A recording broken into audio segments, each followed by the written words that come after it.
Uno de los líderes históricos que ha marcado un hito en la política mundial es sin lugar a dudas Fidel Alejandro Castro Ruz, conocido como Fidel Castro, el mandatario en el poder más antiguo de Occidente, con excepción de la reina Isabel II. Fue el fundador del Partido Comunista en 1965 y tras encabezar la Revolución Cubana que triunfó el 1 de enero de 1959, derrocó la dictadura de Fulgencio Batista. Desde entonces se convirtió en el primer secretario de su partido político y a partir de 1976, presidente del Consejo de Estado cubano. A continuación, conoceremos un poco más a este legendario personaje, que es idolatrado por sus miles de seguidores, pero a la vez odiado por sus más radicales opositores. El 13 de agosto de 1926, en Virán, una pequeña provincia del oriente cubano, nació Fidel Castro Ruz. Sus padres, Ángel Castro y Lina Ruz, lo criaron en el municipio de Mayari junto a sus otros 6 hermanos, donde a la edad de 4 años comenzó a estudiar en una pequeña escuela de la misma localidad. Debido a su gran inteligencia, ingresó en el Colegio Laciano de Santiago en 1934, pero posteriormente pasaría por 3 colegios más, finalizando sus estudios secundarios sobresalientemente en 1945 junto a Rafael Díaz Balart, quien por esas épocas era su mejor amigo, pero que años más tarde se convertiría en uno de sus más acérrimos opositores. A los 19 años ingresó a la Universidad de La Habana, donde estudiaría Derecho. Castro sorprendía a sus profesores por obtener buenos calificativos, a pesar de estar ausente en la mayoría de sus horas de clase. Fidel Castro se caracterizaba por ser un joven vigoroso, deportista, saludable, que no le tenía miedo a nada y que participaba en toda actividad que estuviera relacionada con el mejoramiento de su nación. Por eso, decidió empezar a incursionar en libros sobre política y ciencias sociales, libros que según él, posteriormente, forjarían sus ideales revolucionarios. Castro no era un alumno más, pues desde que cursaba el 3er año universitario, instruía a sus compañeros a pensar en mejorar su país y a cambiar la penosa realidad en la que vivían. Algunos de sus acompañantes empezaron a verlo como un líder, y otros incluso comenzaron a llamarlo Comandante Fidel. Después de pasar algunos años en Colombia, a donde fue por motivos académicos, regresó a Cuba y contrajo matrimonio con Mirta Díaz Balart, una estudiante de filosofía que le robó el corazón y con quien paradójicamente viajó a Nueva York y a Washington. No fue hasta 1952 cuando Castro incursionó en el ámbito político al inscribirse como candidato al Parlamento cubano, pero el golpe de estado de Fulgencio Batista anuló las elecciones y acabó con sus pretensiones políticas. Este hecho marcó la vida de Castro, pues a partir de ese momento haría pública su radical oposición al régimen de Batista, a quien acusó de dictador y corrupto, y presentó una queja al tribunal de su país exigiendo que se encarcele y castigue a tal dictador. Pero al ser abruptamente rechazado, motivó el comienzo de su lucha armada como única herramienta posible para acabar con ese gobierno dictatorial. Fidel Castro, cuando hace su revolución, en principio se subleva contra Batista. Y el gobierno de Batista era sumamente corrupto. Y tras el triunfo de la Revolución Cubana, entonces Estados Unidos impone un bloqueo económico a Cuba, que ya demora aproximadamente más de medio siglo. Pero hay que entender también que ese bloqueo económico resulta en virtud de la Guerra Fría, como se denominó a la lucha de los imperios, el norteamericano y el soviético en aquel entonces. Castro comenzó a reclutar adeptos y ya influenciado por las ideas de Marx y Lenin, intentó tomar el cuartel de Moncada, ubicada en su natal oriente cubano. A pesar del apoyo de muchos ciudadanos de esa localidad, el ataque fracasó, pero Fidel, acompañado por su hermano Raúl, logró huir a Sierra Maestra, donde permanecería escondido algunos días. Sin embargo, Fidel y sus acompañantes fueron sorprendidos de noche mientras dormían en una pequeña choza que les había servido como refugio. Castro fue juzgado y sentenciado a 15 años de prisión, pero en el alegato final de su juicio pronunció un discurso que quedará grabado en las memorias de los que tuvieron la suerte de escucharlo. Algunos meses después, Castro fue liberado gracias a la amnistía general de 1955 y se exilió en México, donde planearía una nueva y más consolidada revolución. Con la ayuda de algunos particulares, Castro regresó a Cuba el 2 de diciembre de 1956, a bordo del yate Granma y con 82 hombres detrás de él, junto a quienes conformaban el denominado Movimiento 26 de Julio. Castro tenía la intención de invadir Cuba y liberar a su país del régimen dictatorial que sufría su país por ese entonces. Sin embargo, la acción revolucionaria fracasó nuevamente, pues el ejército cubano fue alertado, deteniendo a Castro y a sus allegados.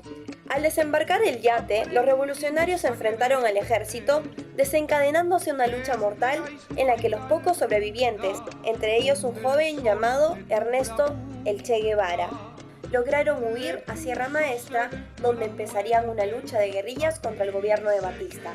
Luego de una serie de enfrentamientos entre el ejército cubano y las guerrillas de Castro, que dejaron un saldo de aproximadamente 5.000 muertos, el movimiento revolucionario fue tomando más fuerza y el 30 de diciembre de 1958, Castro, en confabulación con el general del ejército Eulogio Cantillo, da el golpe del Estado al gobierno de Batista, quien huyó del país rápidamente.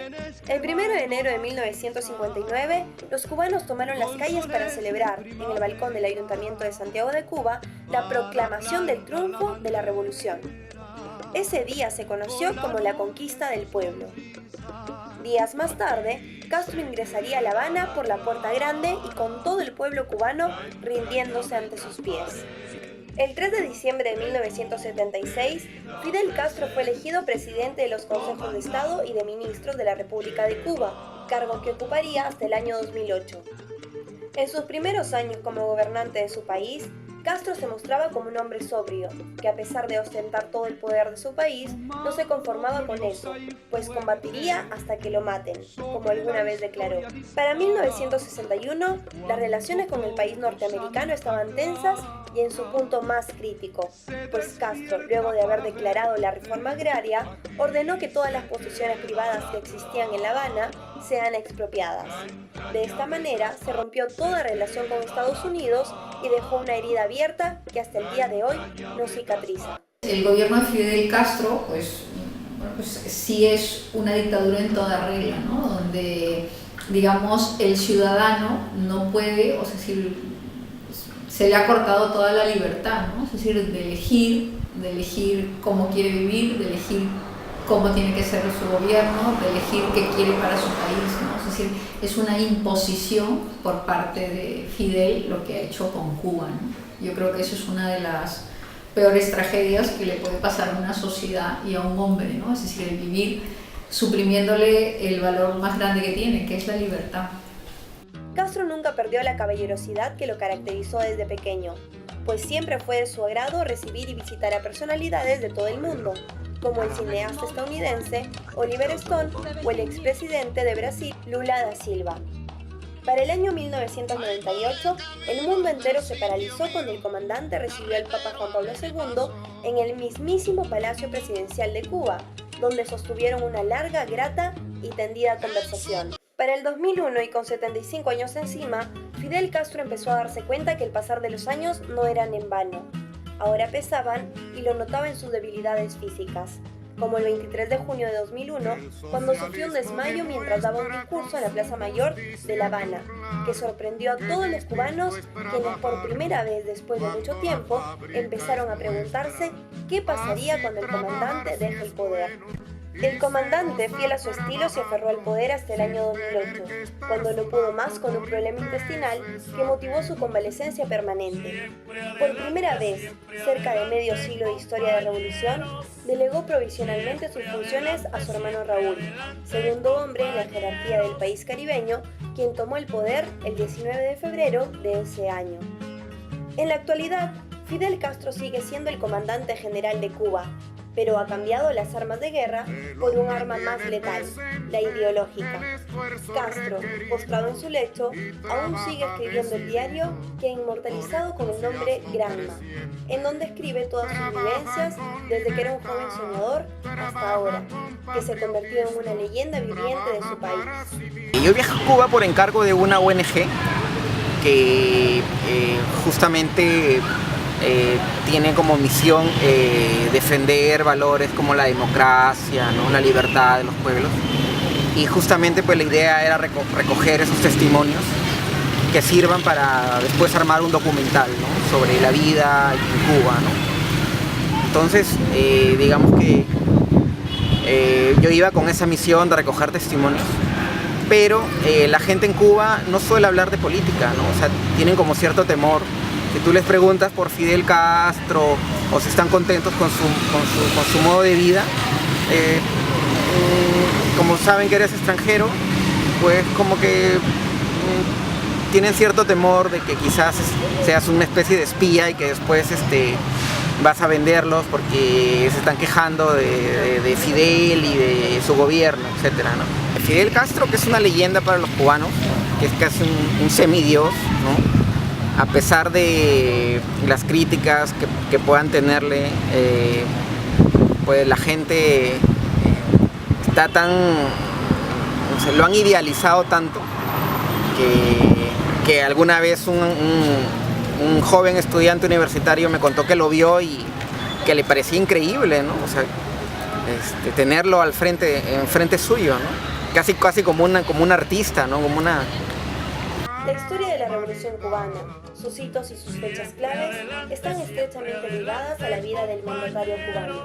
Fidel, fiel a su idea que la racionalidad impuesta en la sociedad será el arma que convierta al hombre capaz de sobrevivir, pretende defender la destrucción del medio ambiente, sus recursos naturales, las condiciones de vida, para resolver así los problemas actuales de la humanidad. Alguna vez dijo que los revolucionarios nunca se jubilan y que al final de los tiempos la historia los absolvería. Cierto, comandante, definitivamente la historia los recordará para siempre. Ganando el 100%.